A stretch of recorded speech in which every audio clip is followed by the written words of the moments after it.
The text from my mother arrived at 2:47 p.m. on a Thursday. Michael's showing your lake house to buyers today. Final tour before auction. He's being very mature about this. You should come say goodbye. I was in a conference room at Apex Digital's headquarters in San Francisco, 37 floors above Market Street. My phone sat face up on the glass table while lawyers from 3 firms reviewed merger documents. The deal that would sell my software company for $5.4 million after 8 years of 16-hour days and maxed-out credit cards. I picked up the phone and typed back, "What auction?" 3 dots appeared. Disappeared.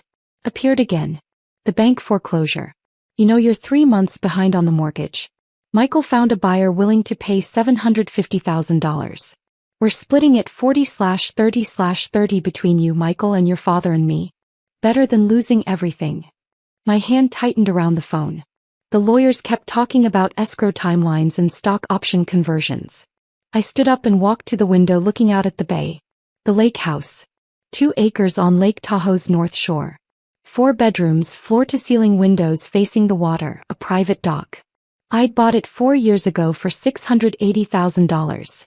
A foreclosure deal I'd found myself, purchased with every penny of profit from my company's series of funding round. My parents had been furious. That money should have gone to expanding the business, not some vacation house. My father had actually used the word frivolous. My brother Michael had been worse. Must be nice to throw away money while some of us are still trying to get established. He was 39, 6 years older than me, working as a mid-level project manager at a construction firm. Still living in our parents' Portland basement. Still waiting for his big break. I'd bought the house anyway. Used it maybe 12 weekends a year when I could escape the startup grind. But it was mine. My one tangible thing in a life built on code and venture capital promises. Except now apparently it wasn't mine anymore. I pulled up my mortgage account on my phone. The balance was $520,000. The payment history showed, paid. Every month current. No late payments. No foreclosure proceedings. I called the mortgage company. Got transferred 3 times. Finally reached someone who could access my account. "Ms. Harrison, your account is current. There's no foreclosure action pending. Can you check if anyone else has contacted you claiming to be authorized on this property?" Keyboard clicking. "We received a call 2 weeks ago from a Michael Harrison claiming to be your brother and financial power of attorney. He requested payoff information for a potential sale. We told him we couldn't discuss the account without written authorization from you. Did you tell him the property was in foreclosure?" "No, ma'am. Because it's not." I hung up and stared at the San Francisco skyline. My brother was showing my house to buyers. My parents were planning to split the proceeds. They thought I was losing the property to foreclosure. They thought I was failing. I pulled up the security system app for the lake house. 6 cameras installed 2 years ago after a break-in attempt. All live feeds accessible from my phone. The exterior camera showed 5 cars in my driveway. The interior cameras showed my living room full of people. 20, maybe 25, all holding glossy brochures and champagne flutes. A realtor's open house. Michael stood by the fireplace in a suit I'd never seen him wear, gesturing expansively at the view. My parents sat on my couch, my mother nodding graciously at something a couple was saying. I turned up the volume on my phone. "Really is a once-in-a-lifetime opportunity," Michael was saying. "Prime Tahoe real estate at 20% below market because of the forced sale. My sister made some poor financial decisions with her tech startup, and unfortunately the bank is taking action. But that's your gain." A woman in designer athleisure raised her hand. "The listing said auction tomorrow at 10 a.m.? "Correct. Minimum bid $750,000. Cash buyers preferred, obviously, given the foreclosure timeline. And your family is handling the sale? We're stepping in to help Karen through this difficult time. She's too embarrassed to be here herself." Michael's expression was perfectly sympathetic. "Pride, you know. She built this tech company she was so sure would succeed, bought this house to prove something, and now, well, at least the property has equity." My mother actually dabbed at her eyes with a tissue. I watched them for another 30 seconds, then walked back to the conference table. "Gentlemen," I said to the lawyers, "I need to accelerate our timeline. What's the fastest we can close this merger?" The lead attorney from Apex looked confused. We're targeting next Friday for today. What would it take to close today? Ms. Harrison, there are regulatory requirements, stock transfer protocols. I understand. But if both parties are willing, if we have all documentation ready, could we theoretically execute the purchase agreement today and wire the funds? The three lawyers exchanged glances. The apex attorney pulled out his phone. Let me call the CO. 15 minutes later we had a plan. The merger could close today if I accepted all cash instead of the stock and cash combination we'd negotiated. It reduced my take by $200,000 but meant the money would wire within 2 hours of signing. Do it, I said. At 4:45 p.m. I sat in my rental car outside my lake house watching the last buyers leave. Michael shook hands with the realtor, a woman in a BMW who'd clearly drawn the short straw on this listing. My parents emerged, my father's arm around my mother's shoulders. Such a shame, I heard my mother say as they passed my car without recognizing me. Karen had so much potential. If she'd just listened to us about financial responsibility. They drove away in my father's Lexus. Michael's truck was still in the driveway. I got out of my car and walked up to the front door. Unlocked it with my key. They hadn't changed the locks because of course they had no legal right to, and stepped inside. Michael was in the kitchen, pouring himself whiskey from my bottle of Macallan 18. He turned when he heard the door and nearly dropped the glass. Karen, Jesus. You scared me. This is my house, Michael. I don't need to knock. He recovered quickly, setting down the glass. Look, I know you're upset, but this is the best outcome for everyone. You're drowning in debt with that company and at least this way you'll walk away with something. Show me the foreclosure notice. What? The foreclosure notice from the bank. Show it to me. It's in my truck. I'll get it. No, you won't. Because there isn't one. Because I'm current on my mortgage. Because you lied to mom and dad about my financial situation, probably lied to realtors about having authority to sell my property, and definitely lied to everyone here today. Michael's jaw tightened. You're 3 months behind. Mom told me. Mom told you what you wanted to hear because you convinced her I was failing. Did you hack my bank account? Check my mail? Or did you just assume that because my company hasn't gone public yet, I must be broke? Your company is a joke, Karen. Everyone knows it. You've been building it for 8 years with nothing to show. Living in San Francisco on venture capital fumes while some of us have real jobs. I signed the merger papers 2 hours ago. I pulled out my phone and showed him the executed purchase agreement. Apex Digital acquired my company. $5.4 million, all cash. The wire hit my account at 4:15 p.m. Michael went very still. I opened my banking app and turned the phone so he could see the balance. $5,427,340.12. As of 30 minutes ago, I continued, I paid off the remaining $520,000 on my mortgage. The property is mine, free and clear. Which means the auction you've been advertising doesn't exist. The sale you've been negotiating is fraudulent. And the 25 people you brought through here today all think you have authority to sell property you have zero ownership in.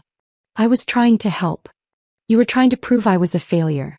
You've spent 4 years waiting for me to crash so you could feel better about living in mom and dad's basement at 39.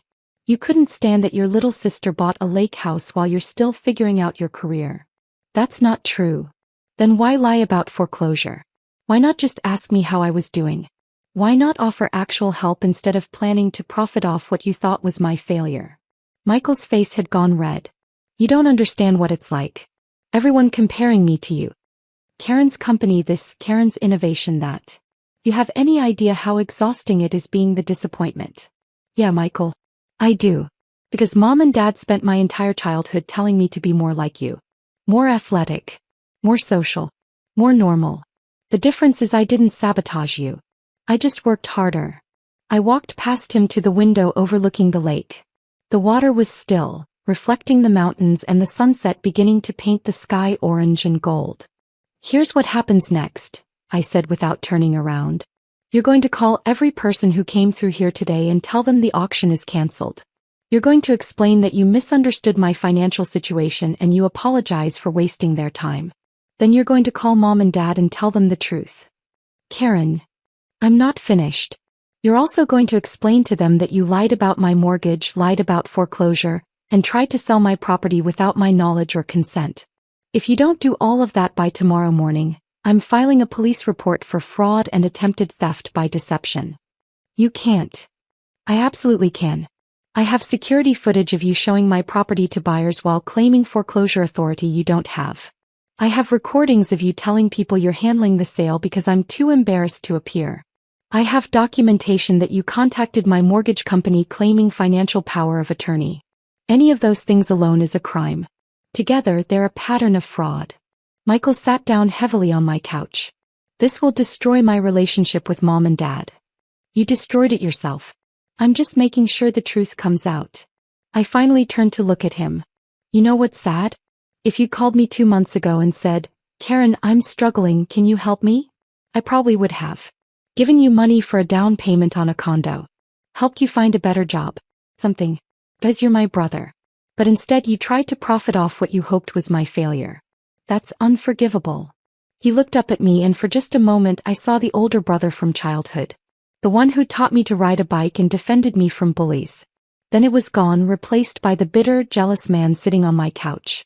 Get out of my house, I said quietly. He left without another word. My parents showed up the next morning at 8:30. I was on the deck with coffee watching kayakers on the lake. Karen. My father's voice was tight with controlled anger. Michael told us what happened. We need to talk. Come on up. They climbed the deck stairs, my mother avoiding eye contact. My father sat across from me while my mother stood by the railing. Michael says you're threatening to press charges, Dad said. Over a misunderstanding about your finances. Is that how he described it? A misunderstanding. He was trying to help. He thought you were in trouble. He lied to you about my mortgage status. He impersonated someone with authority over my property. He brought buyers through my house without my knowledge. Which of those is a misunderstanding? My mother finally spoke, her voice small. We thought you needed help. The company wasn't making money. You never talked about how things were going. So you assumed failure. Both of you. Michael convinced you I was drowning, and instead of calling me to ask, you planned how to divide up the proceeds from my foreclosure. My father had the grace to look uncomfortable. That's not entirely fair. Isn't it? Michael texted Mom yesterday about splitting the sale proceeds 40-30-30. I have the messages. You'd already decided how to distribute my money before bothering to verify if I was actually in foreclosure. Silence. On the lake, a pontoon boat cruised past, families laughing in the morning sun. My company sold yesterday, I said. For $5.4 million. I paid off the house. I'm not in foreclosure. I never was. Michael lied. And you believed him because it fit the narrative you wanted, that I was irresponsible, that buying this house was a mistake, that I should have listened to you about playing it safe. My mother sat down slowly. 5 million. 0.4. Yes. Karen, my father said carefully, we didn't know. If we'd known. You would have what? Been proud of me? Respected my choices? Or would you have found some other reason to criticize how I built my business? He didn't answer. I want you both to leave, I said. I want you to think about why you were so quick to believe I was failing. About why Michael's version of events made sense to you. About why, even with all evidence that I was succeeding, you kept waiting for me to fall. My mother started to cry. We were worried about you. So, we didn't want you to get hurt. No. You wanted me to need you. To validate your warnings about taking risks. To prove that the safe path you chose was the right one. I stood up. But I didn't fail. I succeeded exactly the way I planned. And instead of being happy for me, you tried to sell my house out from under me. I walked to the door, then paused. I'm not pressing charges against Michael. But I don't want to see any of you for a while. Maybe a long while. I need space from people who see my success as a threat instead of a cause for celebration. They left. I watched from the deck as they got in their car, my mother still crying, my father's face set in grim lines. 6 months later, the lake house is exactly what I always wanted it to be. Mine. Fully paid off, no mortgage, a place to rest between building the next company. Because that's what I'm doing now. Using the merger money to fund a new startup, something bigger and riskier and potentially more valuable.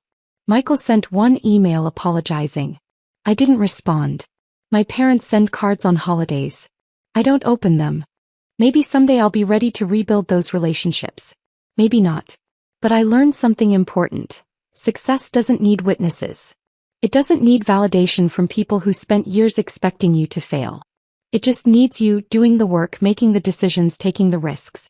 And when it finally pays off, when the merger closes and the wire transfers and your mortgage balance hits zero, the only person whose pride matters is your own. Everyone else is just noise on the other side of very expensive glass windows.